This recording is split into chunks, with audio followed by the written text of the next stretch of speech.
Olá, irmãos! E aí, galera, que a paz? Estamos aqui ao vivo para mais um episódio do nosso podcast, tratando aí do Apocalipse. E hoje a gente Amém. vai estudar aí sobre a ceifa e a vindima. Vamos dar início então, eu vou espelhar na tela o primeiro texto, a gente vai fazer dividido aí.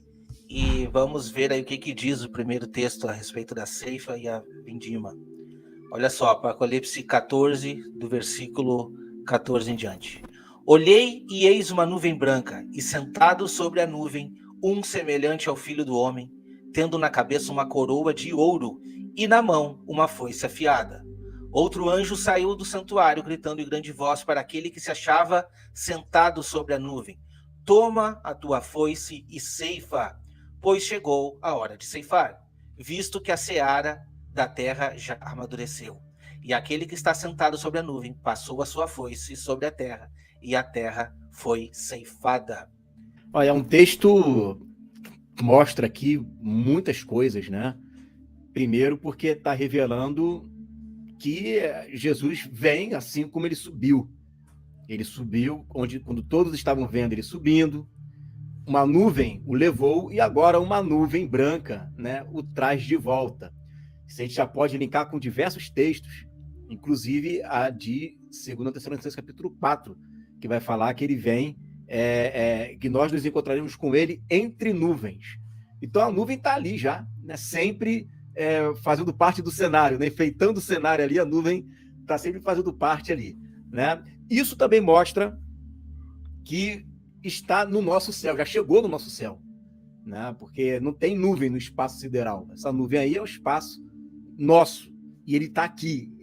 Já estão vendo ele, já se apresentou, tá? Ele vai dizer o seguinte: e sentado sobre a nuvem, um semelhante a filho de homem, né? Ou seja, uma pessoa com forma humana. É isso que o texto está dizendo. Tendo na cabeça uma coroa, porque ele é rei, né? É uma coroa de ouro, e na sua mão uma foice afiada. O texto já é autoexplicativo, né? Já para ele fazer o quê? A própria ceifa, né? Ali, a ceifa ele vai trabalhar focado agora muito mais aqui nesse verso, tá? Nesse verso aqui, né? Sobre aqueles que estão amadurecidos. Agora tem dois tipos de amadurecimento aqui, hein? Né?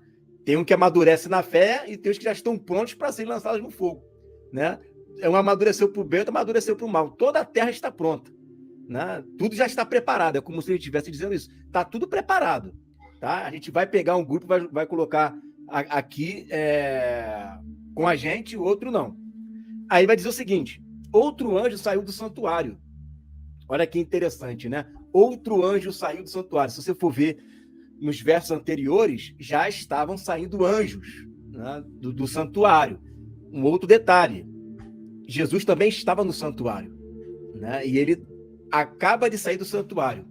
E aí esse anjo dá um grito, né? Ele diz assim: olha, aquele que se achava sentado, gritando em grande voz para aquele, né, que se achava sentado sobre a nuvem. Ele está gritando. Tem gente que diz que ele está dando ordem, né? Como se tivesse: Jesus, vai lá que eu estou mandando. Não é isso.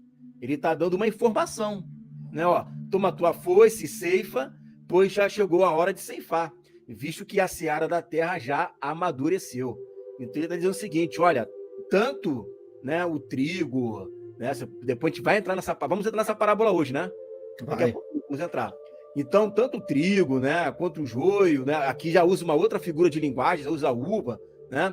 Todos eles já estão prontos, já estão preparados para serem arrebatados e para ser julgado, né? Já está tudo preparado já pode vir, né? Já está pronto o momento da ceifa. E aquele que estava sentado sobre a nuvem passou a sua foice sobre a terra, e a terra foi ceifada. Como é que ela foi ceifada, gente? Ela foi ceifada no dia do Senhor. Isso aqui é o dia do Senhor, ele está ceifando, né? Ele está arrebatando a igreja e ele está exercendo o juízo sobre as nações. A gente vai entrar em mais detalhes sobre isso, porque tem a questão do último dia, tem a questão do fim do mundo, né? A gente vai se aprofundar mais um pouco nisso daí. Que a gente tem que começar a descodificar aqui o entendimento do que é a ceifa, né? Do que essa ceifa você está vendo ali que está falando de uma seara, de uma ceifa, e que desde o princípio, quando Jesus estava aqui na Terra na sua primeira vinda, ele dizia que a seara estava pronta. né?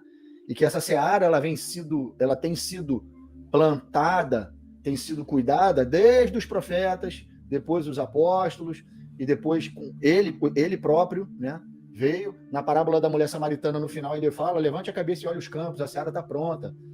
Vocês estão colhendo aquilo que não foi que vocês plantaram, mas ele estava se referindo aos profetas, estava se referindo a homens que pelo Espírito de Deus profetizaram e prepararam até o último profeta, que foi João Batista, que anunciou a primeira vinda de Jesus. Então, a seara ela veio sendo plantada desde a antiguidade e tem sido plantada até os dias de hoje. Tem irmãos que estão sendo plantados ainda, estão sendo plantados, vão nascer, vão brotar, vão começar a dar fruto, e isso vai acontecer até o início da última semana de Daniel, quando tem o último selamento ali e fecha a porta. Então essa seara ela vai estar sendo plantada, vai crescer, vai dar fruto, vai ser marcada ali, né?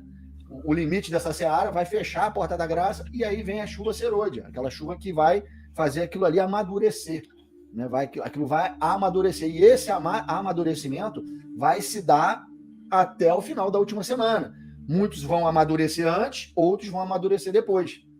Mas o fato é que esse amadurecimento ele vai acontecendo ali, entendeu? Os maduros que vão amadurecer primeiro, esses vão profetizar, vão acordar outros, vão fazer outros se despertarem, se aprontarem para fazer parte de um todo que vai continuar profetizando até o final da última semana. Tá todo mundo de acordo aí comigo? Não, estou falando besteira, irmãos. É isso aí. Não, é isso mesmo. Então, você vai vendo que quando chegar esse momento de Apocalipse 14, que é a hora do arrebatamento, e o arrebatamento, irmão, arrebatar é arrancar, é tirar com força. E essa ceifada que o Senhor dá é para arrancar, é para debulhar o trigo, para tirar o trigo da terra, mesmo o trigo. A igreja é a hora do arrebatamento, é a hora que o Senhor vem ceifar, vem colher o trigo. Aquele trigo que tinha uma semente que foi preciso morrer, e para que desse muito fruto, que era o próprio Senhor Jesus, então agora deu fruto, o fruto está ali pronto para ser colhido, maduro, e o Senhor está vindo colher. Ele é esse que está com a ceifa na mão, com a ceifa na mão para ceifar, pronto para ceifar a colheita que está madura. Então você vê ali que é a hora do arrebatamento, é o dia do Senhor, é a hora em que os mortos ressuscitarão, todos seremos glorificados, transformados e arrebatados no piscar de olhos. Então você vê que tudo acontece no piscar de olhos, é a hora que é a ceifa. Então isso é que está dizendo o texto ali. E no meio desse trigo, irmãos, tem o joio. Tem joio no meio do trigo. E, assim, no meu entendimento, tá? No meu entendimento, esse joio está falando de homens de Deus que não foram aprovados. Eu vejo porque eles estão crescendo juntos, crescendo na mesma seara. E Deus deixa isso ali. Mas vai ter uma hora em que, na hora da ceifa, que for cortado, e aí você tem que olhar para a figura agrícola para você entender o que é o debulhar do trigo, e vocês vão entender perfeitamente quando a gente ler a parábola, e vocês vão ver que eu tenho um texto também de Amós que eu vou ler, é Amós 9. Você vai ver que o Senhor ele vai debulhar o trigo, e o grão do trigo que vai ser debulhado não vai voltar nenhum a cair no chão. Porém, essa palha vai se perder pelo vento e vai cair no chão. E a palha é o joio. E o joio não vai se misturar com a semente, o fruto do trigo. Então você vê que a gente está falando de um contexto da igreja, do corpo de Cristo. E você vai ver que no meio do corpo de Cristo ali existem a igreja que não é uma parte da igreja que não vai ser vencedora, como as virgens nécias. As prudentes estão junto com as nécias. Mas na hora do grito, que todas acordam, uma parte tem azeite e a outra parte não tem azeite. Uma parte está santificada e tem a palavra profética para até o final, e uma outra não tem. Mas estavam juntas e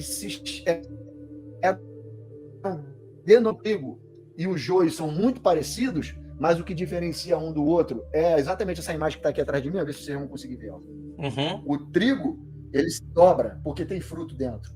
Mas o joio, ele fica em pé, porque não tem fruto. Então, os servos de Deus, os que são fiéis, eles se dobram, se submetem, são servos, obedecem. E o joio não. o joio permanece de pé. E todo o joio que tiver no meio do trigo, ele vai ser ceifado e queimado, mas não vai ser levado para o armazém. Não vai estar junto com o Senhor, mas sim separado para ser queimado como palha. Eu vou ler um texto aqui, irmãos, rápido, porque eu acho que já é a hora de falar disso, que está lá em Amós, no capítulo 9. Diz assim, ó, a partir do verso 8. Eis que os olhos do Senhor Deus estão contra este reino pecador. Que reino? O reino da besta. E eu destruirei de sobre a face da terra, mas não destruirei de todo a casa de Jacó, diz o Senhor. Porque eis que darei ordens e sacudirei a casa de Israel entre todas as nações, assim como se sacode o trigo no crivo, sem que caia na terra um só grão. Olha aí o arrebatamento da casa de Israel entre as nações. A gente não vai estar no deserto entre as nações, irmãos? Ele não vai poupar alguns da casa de Israel entre todas as nações? Vai. Só que na hora do arrebatamento ele vai sacudir a casa de Israel como se faz no trigo, quando sacode o trigo no crivo. Você se lembra daquela peneirona que tem, que o plantador lá de trigo faz quando ele vai colher? Ele pega aquela peneira gigante, bota o trigo ali, sacode ele, joga para o alto e pega de novo. Quando ele joga para o alto e pega de novo, a palha voa. Ela se espalha e cai no chão. E fica só o trigo, só o grão. E volta e o grão de trigo não cai no chão. Cai na peneira do Senhor. Cai na peneira daquele que está debulhando. Mas a palha voa e vai no chão. Não sai para nada a palha. Ela vai ser depois colhida, catada, amarrada e queimada. E aí o Senhor está falando isso aqui. Ele está dizendo... assim como se sacode no crivo, eu farei com todas as nações, sacudirei a casa de Israel dentre as nações, assim como se sacode no crivo, o trigo no crivo, sem que caia na terra um só grão. Ou seja, aquele que foi arrebatado não volta para cair na terra, só volta depois de colhido com o seu Senhor. Todos os pecadores do meu povo morrerão à espada, os quais dizem, o mal não nos alcançará, nem nos encontrará. Aí aqui nesse texto, todos os pecadores do meu povo morrerão à espada, porque eles estão dizendo assim, o mal não nos alcança e nem nos encontrará, porque estão se garantindo no oitavo rei, estão se garantindo no reino da besta, estão se garantindo no falso profeta, naquele que diz que paz para todo mundo, que acha que tem as coisas sob controle, boca insolente, que fala blasfema contra Deus, e ele enche o coração das nações dessa falácia. E eles estão se garantindo, nenhum mal nos acontecerá. Porque nós temos um imperador, nós temos um rei sobre nós, um falso Deus, um Deus com nome estranho, que nos garante tudo isso. E nada vai nos acontecer. Aí o Senhor vem e vai os ferir com a sua espada. Que espada é essa, irmãos? A espada que sai da sua boca, a espada com a qual ele vai ferir todas as nações da terra. Olha só, lá em Mateus 13, meus irmãos, que vai dizer assim, ó. Outra parábola lhes propôs dizendo, o reino dos céus é semelhante a um homem que semeou boa semente no seu campo. Mas enquanto os homens dormiam, veio o inimigo dele, semeou o joio no meio do trigo e retirou-se. E quando a erva cresceu e produziu fruto, apareceu também o joio. Então, vindo os servos do dono da casa, lhe disseram, Senhor, não semeaste boa semente no teu campo? De onde, pois, então vem o joio? Você percebe bem que ali está dizendo que ele semeou uma boa semente. Não está dizendo que a semente era ruim. Ele, porém, lhes respondeu, um inimigo é que fez isso. Mas os servos lhe perguntaram, queres que então que a gente vai e arranque o joio? Não, replicou ele, porque ao separar o joio, não arranqueis também com ele o trigo. Então, para não ter esse risco de que se ele arrancar o trigo junto, deixa crescer junto, deixai crescer juntos até a colheita. E no tempo da colheita direi aos ceifeiros, ajuntai primeiro o joio, atai em feixes para serem queimados, mas o trigo recolhei-o no meu celeiro. Eles questionam por que Jesus fala tanto em parábola, né? E depois vem a explicação da parábola, porque eles pedem a explicação. Então ele responde, versículo 37 em diante. O que semeia a boa semente é o filho do homem. O campo é o mundo. A boa semente são os filhos do reino. Os joios são os filhos do maligno. O inimigo que semeou é o diabo. A ceifa é a consumação do século. E os ceifeiros são os anjos. Pois assim como o joio é colhido e lançado ao fogo, assim será na consumação do século. Mandará o Filho do Homem os seus anjos, que ajuntarão do seu reino todos os escândalos e os que praticam iniquidade, e os lançarão na fornalha acesa. Ali haverá choro e ranger de dentes. Então os justos resplandecerão como o sol no reino do seu Pai. Quem tem ouvidos para ouvir, ouça. Entende, irmãos? Você vê que o joio está ali no meio do trigo. E antes da hora, se tirar o joio, você pode ser que você tire um trigo junto. E aí fica uma vida pela outra vida, entendeu? E Deus falou, não, na hora certa, os anjos, o ceifeiro vai vir e vai fazer o trabalho na hora que tiver que fazer. Porque o Senhor é muito sábio, irmãos. No início, o joio, quando o trigo não tem a semente dentro, não tem fruto ainda, ele nasce em pé, igualzinho o joio. E aí você confunde um com o outro, irmão. Mas quando ele está maduro e tem o fruto dentro, o trigo ele faz assim, ó. E aí você consegue identificar claramente o que é joio e o que é trigo, sem tirar de forma enganosa. Tá entendendo por que tem que chegar na plenitude da colheita? Porque os servos de Deus, maduros, vão estar vestidos de roupa de saco, irmãos. Vão estar profetizando por 1260 dias e depois mais na outra metade da última semana. Vão estar com o conhecimento certo, produzindo frutos assim por um. Vão estar virados, dobrados, quebrantados, jejum, vestindo roupa de saco com roupa de testemunha, enquanto o joio vai estar de pé, colocando a marca da besta e usando o nome do Senhor em vão, blasfemando e confiando no oitavo rei. Então, quer dizer, quando a gente olha para as festas, quando a gente olha para essas últimas chuvas, isso até nos ajuda um pouco a explicar o que está acontecendo nessa última semana. Por quê? Porque a chuva está caindo, sim, e essa chuva ela ajuda a frutificar aquilo que já foi plantado, isso é importante da gente observar, mas ela também cria ervas e relva. Então esse é um ponto que é muito importante de nós entendermos o porquê que vai sobrar nações, por que existem pontos que nos mostram nações entrando no milênio também. Eles não chegaram a crescer, não chegaram a frutificar, mas estarão ali também sendo poupados. Por outro lado, também tem muita relva, muita erva que vai ser ali também por Deus destruído, vai ser ceifado também, juntamente. Então a gente precisa saber aí separar esses pontos. Trigo e joio está falando da igreja apóstata e a igreja que está selada pelo Senhor aí, que está acordando nesses últimos dias, como esses últimos frutos também. Olha, Deuteronômio capítulo 16, de 13 a 14, diz assim: a festa dos tabernáculos, celebrá-la-ás por 7 dias, quando houveres recolhido da tua eira e do teu lagar. Alegrar-te-ão na tua festa, tu e o teu filho e a tua filha, e o teu servo e a tua serva, e o levita, e o estrangeiro e o órfão, e a viúva que estão dentro das tuas cidades. Ou seja, você vê que tem que haver aqui, né, por 7 dias, a festa dos tabernáculos. E essa festa, ela acontece quando houveres recolhido da tua eira e do teu lagar. Ou seja, quando você plantar, quando você colher da eira, e da eira é o trigo, e quando você colher o do teu lagar são as uvas, e você pisar o lagar, você vai ver aí que a festa dos tabernáculos, ela é a festa da plenitude das colheitas. A festa da primícia é a festa dos primeiros frutos. Está lá no início, depois do asmo. Lembra da festa das primícias? Uhum. As primeiras chuvas dão origem aos primeiros frutos, e depois da chuva serôdia, que cai, dá origem à maturação do restante da colheita e a plenitude da colheita. A colheita toda, não é só o início mais da colheita, agora é a colheita em plenitude. Uhum. E aí teria que colher da eira e pisar o lagar. Você está vendo por que, irmãos, que acontecia isso para ter tabernáculos? Era um pressuposto, um pré-requisito para que houvesse a festa dos tabernáculos. Você está entendendo por que tem a ceifa e a vindima?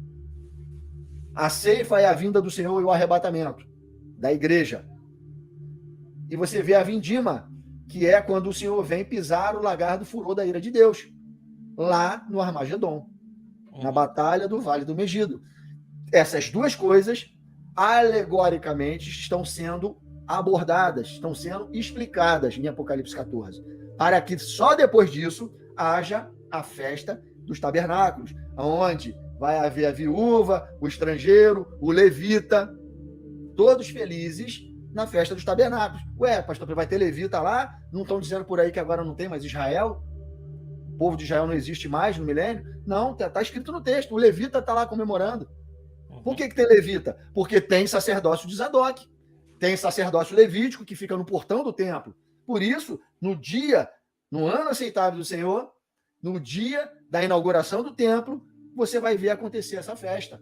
A festa das bodas do Cordeiro, a festa dos tabernáculos, onde todos se alegrarão, porque a ceifa foi feita, o arrebatamento da igreja, e os inimigos foram pisados no lagar da ira de Deus, no Vale do Megido. Pronto, não tem mais inimigo, a igreja foi ceifada e foi arrebatada, está com o Senhor para se tornar rei e sacerdote junto com ele. Não tem mais impiedade na terra, o diabo está preso, a besta e o falso profeta foram queimados no lago de fogo e enxofre, no tribunal de Cristo. Olha que felicidade. Festa dos tabernáculos. Ó, quando era interrompida a colheita do trigo? Em seu livro As Festas Judaicas do Antigo Testamento, o Dr. Greg Shannon McMurtry, aí o Wagner Gomes vai me corrigir aí, daí está se mordendo de tanto errado que eu estou lendo aqui agora, né? Teólogo, pesquisador americano e professor da Universidade da Geórgia, Estados Unidos, assim explica sobre a festa das trombetas, também denominada Yom Teruah ou Rosh Hashanah. Como todos os meses do calendário, o primeiro dia de Tisrei começa com o primeiro brilho de uma lua nova. Os vigias no Oriente de Israel ficavam observando até que surgisse o primeiro raio ou sinal de lua nova. E esse sinal era transmitido rapidamente de vigia em vigia até chegar ao templo. O sacerdote ficava em pé, no parapeito a sudeste do templo, e soava o chofar, o primeiro chofar da festa da trombeta, né? Para que fosse ouvido em todo o vale ao redor. Aqui nós aprendemos o seguinte: assim que o sacerdote soava o chofar, todos os tementes a Deus, verdadeiros servos, interrompiam imediatamente a colheita, a porta da graça se fechando. Tremendo mesmo isso, cara. Que ficasse mais para ser colhido. Ainda tem gente ainda, né? A ideia é essa, ainda tem pessoas. Eles deixavam tudo lá, mesmo no campo. Era a época de colheita de trigo, e eles paravam tudo e se dirigiam para o templo para a adoração do dia de Ano Novo, a festa das trombetas. Aí ele vai dizer isso aqui, ó. Ele vai dizer isso aqui, eu vou dizer embaixo o seguinte, ó. Observe que o doutor, né, deixa claro que na festa das trombetas a colheita do trigo era interrompida, considerando que as escrituras comparam o trigo com a igreja, e considerando que os primeiros frutos, tanto do trigo como da igreja, foram apresentados na festa de Pentecoste, podemos perfeitamente entender que a colheita de almas para fazerem parte do corpo de Cristo também será interrompida na festa que a cada ano é interrompida a colheita do trigo, ou seja, na festa das trombetas. Essa no início da última semana. Através do início da última semana. Daniel confirmando o que o apóstolo João deixou registrado em Apocalipse 7, 3 e 4, que é o selamento da igreja ali. Olha só que fantástico. Aí, ó, quando vocês estiverem fazendo a colheita de sua lavoura e deixarem um feixe de trigo para trás, não volte para apanhá-lo. Deixe-no para o estrangeiro, para o órfão, para a viúva. Vai ser aproveitado, mas não faz parte do corpo, né? Para que o Senhor, seu Deus, abençoe todo o trabalho de suas mãos. Observou-se no tópico anterior que a colheita é interrompida, mas não encerrada, né? Uhum. Ela é interrompida, mas não vai jogar fora o que ficou para trás, pois haverá no campo ainda a sobra da colheita. A prática de respigar, colher as sobras da colheita também é conhecida como rabiscos. O Senhor determinou assim que o segador não deve voltar ao campo para buscar a sobra da colheita do trigo, mas deve deixá-la para o estrangeiro, o órfão e a viúva. Né? Aí tem um texto ali de Isaías 17, 4 e 6, que fala ali sobre os que vão ficar, que ele chama de rabiscos. E interessante também quando a gente trata de festa, para observar sobre esse tempo cronológico aí, onde Deus está mostrando os selados, irmãos, é que assim, ó, só poderia entrar em expiação e tabernáculos quem tivesse passado por Páscoa. E nós estamos falando de um momento que vai começar depois de trombeta. Então, por mais que as trombetas estejam tocando, essas pessoas que supostamente despertariam aí para receber, como muitos falam, que acreditam, que para serem salvos, eles não passaram pela Páscoa, eles estão entrando diretamente em trombetas, eles não podem entrar em expiação. Essa é a questão. A gente precisa estar antenado na sequência das festas. Ninguém poderia entrar em nenhuma outra festa subsequente se não tivesse passado por todo o processo. Entende? Que você vê ali o Pentecostes sendo, o Espírito recaindo sobre servos e servas para dar o conhecimento. Você está vendo ali, ó, o cumprimento literal de todas as festas, um pouquinho antes de começar a última semana e dentro da última semana até o final dela. Tudo literal, irmãos. Não é mais espiritual, é literal. Você vai vendo o selamento, você está vendo o derramar do Espírito sobre servos e servas, não só mais em toda a carne, como foi no Pentecostes, mas sobre servos e servas, um conhecimento, é como se fosse uma unção dobrada sobre o povo de Deus para profetizar. O povo de Deus em vestes santas, asmificados, sem o fermento da maldade e da malícia, mas com os asmos da sinceridade e da bondade, profetizando, tocando trombeta para anunciar o dia da expiação e depois o tabernáculo. Tudo literal. Perfeito, não, exatamente. E quando a gente vê a sequência das festas também, o que a gente vê? Que as primícias foram apresentadas antes das trombetas. Sim. Entende? Então, assim, quando a gente está enxergando essa parte aí de joio e trigo, nós já não estamos mais vendo frutos, nós estamos vendo já a plantação grande, pronta para ser ceifada. Já passou, não existe mais plantio. Wagner? O que amadurece é justamente a chuva serôdia. Não tem mais temporã. Exatamente. Não tem mais fruto. O fruto já foi antes. A chuva vem já para regar o que já foi plantado. Entende? Aí é que está a questão. E o que você vai conseguir identificar na última semana é exatamente o joio do trigo. Você vai identificar quem é quem. Para que quando chegar no final, você poder colher o trigo e amarrar o joio e jogar no fogo. Entendeu? Mas eles vão crescer juntos até o final. Então, olha só, legal, para a gente poder fechar aqui, né? Tisrei, 7º mês. Nós temos 3 festas. Começa a trombeta, começa expiação, né? Que tem que ter o arrebatamento. E nós temos também tabernáculos. Nas trombetas é que começa a descer nesse mês de setembro, né? No nosso setembro, no caso, o Tisrei, é que tem a chuva serôdia. Isso daí é até mais um argumento, caso você conheça com certeza que sim, um pré-tribulacionista, você pode chegar para ele e perguntar: vai ter avivamento na terra depois da igreja ser arrebatada? Né? Porque a chuva serôdia é avivamento, só que a chuva serôdia não é em Pentecoste, é na festa das trombetas. Exatamente. A vindima. Então saiu do santuário, que se encontra no céu, outro anjo, tendo ele mesmo também uma foice afiada. Saiu ainda do altar outro anjo, aquele que tem autoridade sobre o fogo, e falou em grande voz ao que tinha a foice afiada, dizendo: toma a tua foice afiada e ajunta os cachos da videira da terra, porquanto as suas uvas estão amadurecidas. Então o anjo passou a sua foice na terra e vindimou a videira da terra, e lançou-a no grande lagar da cólera de Deus. E o lagar foi pisado fora da cidade, e correu sangue do lagar até os freios dos cavalos, numa extensão de 1.600 estádios. Agora aqui o bicho começa a pegar. E aí, pastor Pedro, vou deixar para ti primeiro então agora. Olha só, irmãos. Lá em Apocalipse 16, quando cai o 6º cálice da ira de Deus, o 6º flagelo, olha o que o texto diz. Apocalipse 16, verso 12. Derramou o sexto anjo, a sua taça sobre o grande rio Eufrates, cujas águas secaram, para que se preparasse o caminho dos reis que vêm do lado do nascimento do sol, os reis do Oriente. Então, vi sair da boca do dragão, da boca da besta e da boca do falso profeta 3 espíritos imundos semelhantes a rãs, porque eles são espíritos de demônios, operadores de sinais, e se dirigem aos reis do mundo inteiro com o fim de ajuntá-los para a peleja do grande dia do Deus Todo-Poderoso. Eis que venho como vem o ladrão. Bem-aventurado aquele que vigia, guarda as suas vestes, para que não ande nu e não se veja a sua vergonha. Então os ajuntaram no lugar que em hebraico se chama Armagedon. Você está vendo aí, de outra forma, o Senhor dizendo como é que ele vai fazer isso. Como que ele vai fazer a videira jogar as uvas dentro do lagar. Ele vai usar, irmãos, a besta, o dragão e o falso profeta para usar espíritos de demônios, espíritos como imundos de rã, para trazer as tropas de Gog para se juntarem, passarem marchando sobre o rio Eufrates, que vai estar seco, e se direcionarem para o Vale do Megido. Você está vendo aí, de forma literal, o que Deus está mostrando em Apocalipse 14, acontecendo diante dos nossos olhos, no 6º cálice da ira. Ele está fazendo o próprio reino do inimigo cumprir Apocalipse 14.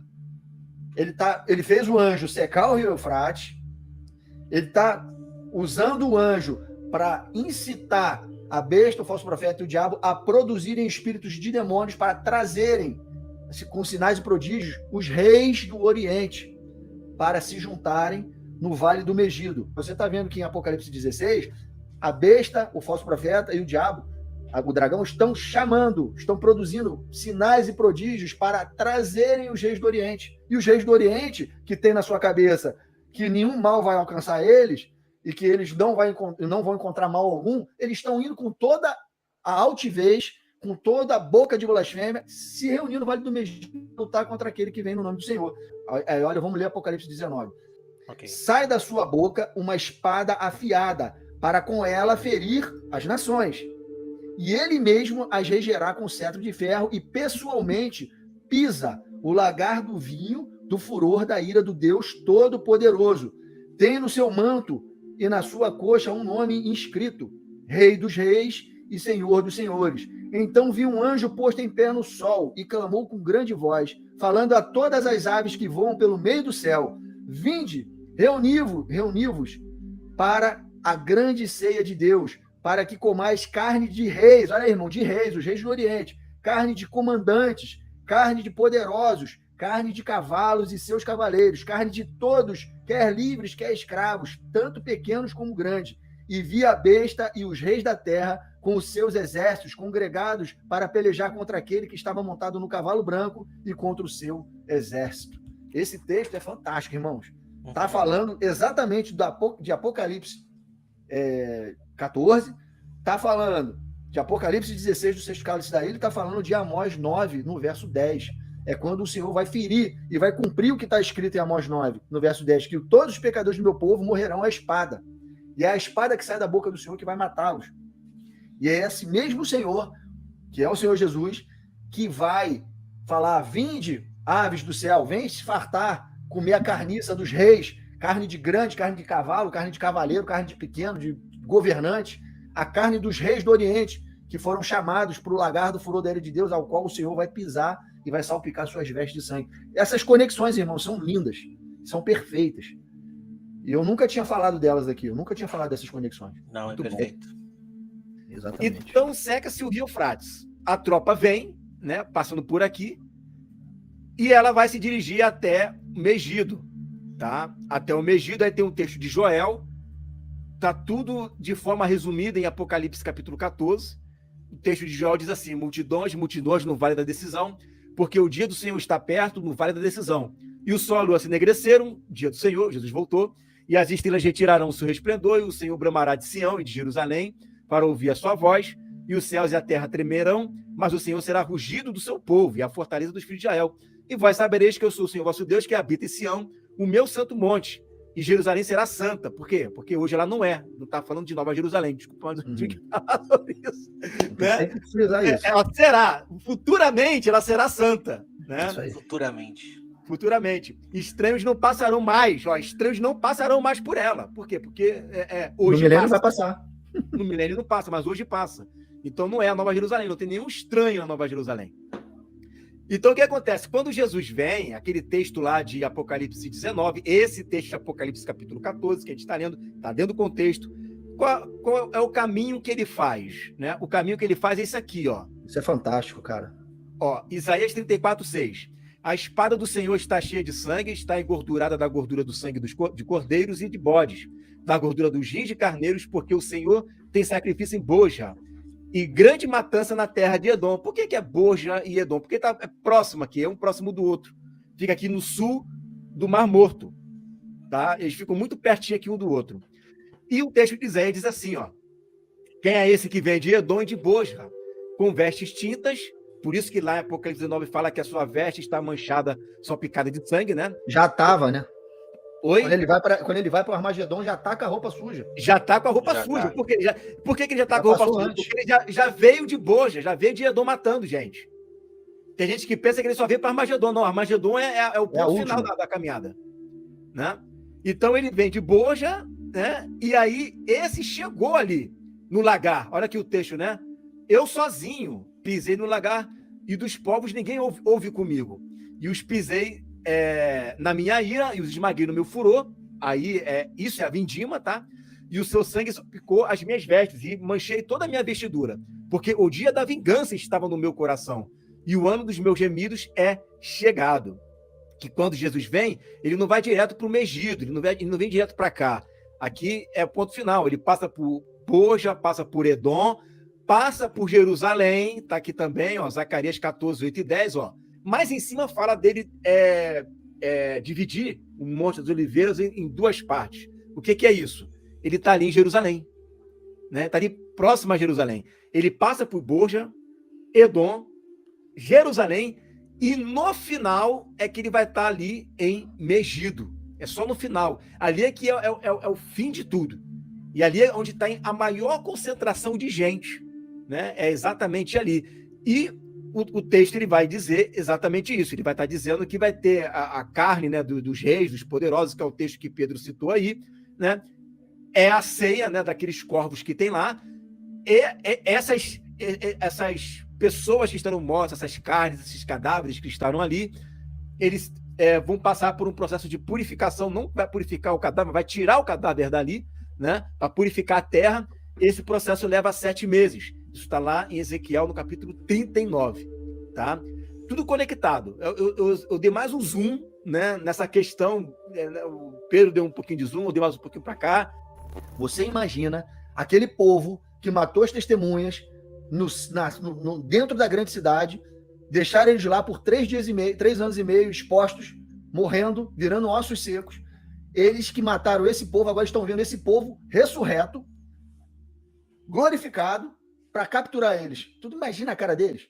Você imagina quando Jesus pisar no Monte das Oliveiras e fender a Jerusalém no meio, destruir a cidade, e os povos fugindo com medo dele, e como está escrito em Joel, o exército passando pela cidade, devastando, saqueando tudo, pegando, aprisionando todos os marcados pela besta para levar para o tribunal de Cristo, para dar a cada um segundo as suas obras, jogar eles no lago de fogo e enxofre. Tu está vendo o que Deus está fazendo? A paga que Deus está dando.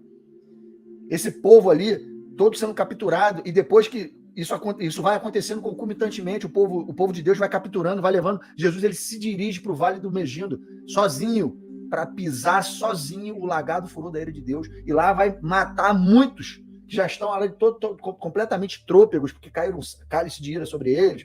Eles já passaram pelo rio Eufrates, passaram pelos 4 anjos lá, os anjos sacudiram eles também, com toda sorte de praga. Eles estão indo já tudo trôpego, e Jesus vai só chutar o cachorro morto, vai lá e dá a saravada de misericórdia, depois de ter caído pedra sobre eles. Aí Jesus vem e, como o Igor fala, dá a pá de cal, né? Era só para dar a pá de cal. Não, e lembrando que isso é Jesus, a gente vai estar em outra missão, né? A gente vai estar pegando. Se lembra que vão se esconder nas fendas das rochas com medo do dia do Senhor? Quem é que está se escondendo nas fendas das rochas? Os marcados pela besta, que não são militares, que não estão indo para a peleja. Eles estão se escondendo, reis, porque eles ouviram as os generais, também aquelas pessoas que dão comando, mas não vão para a guerra, fica só escondido. É isso aí. E eles escutaram as testemunhas falando. Eles falaram, caramba, aconteceu aquilo que aqueles malucos falaram. Aqueles caras que a gente matou, eles estão vivos, ressurretos, imortais, cheios de brilho no corpo, junto com o mestre deles, com o rei deles, vindo pegar a gente, vamos se esconder todo mundo. E aí tem os textos que falam que eles se escondem do dia da ira do Senhor, se escondem na fenda das rochas, aí a gente indo capturar eles para levar eles para o tribunal.